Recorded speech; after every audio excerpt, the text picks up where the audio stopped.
да разкажа е какво представлява пясъка от научна гледна точка. 85 до 95% пясъкът е силициев диоксид. Тук предварително бях написала, че ако с черна сферичка обозначим атома на силиция, с бяла сфера обозначим атома на кислорода, то ние можем да образуваме модела на силициевия диоксид. Силициевия диоксид има следната емпирична форма. А модела може да се представи последният начин. Един силициев атом се свързва с два кислородни атома.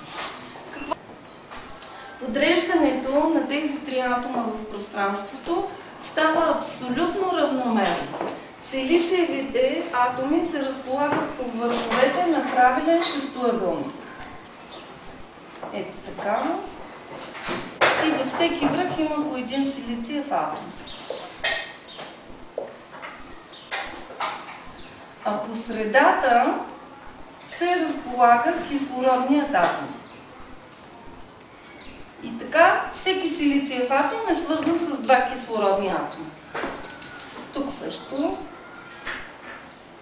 Тук също. Тук. И тук. И сега да си представим, че много такива шестоъгълници са свързани в рамките на тази равнина. Така ще получим една кристална решетка, която е на така наречения кварцов пясък.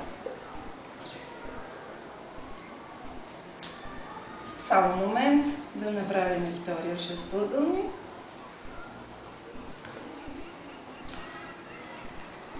Тоест можем да кажем, че кварцовият пясък има правилна структура и то е вещество, което спада към групата на кристалните вещества, т.е. вещество с кристален строеж. Освен, че има вещества с кристален строеж, сигурно готвейки се за стъклото, знаете, че стъклото е вещество с аморфен строеж. Какво става, когато силициевия диоксид се нагрее?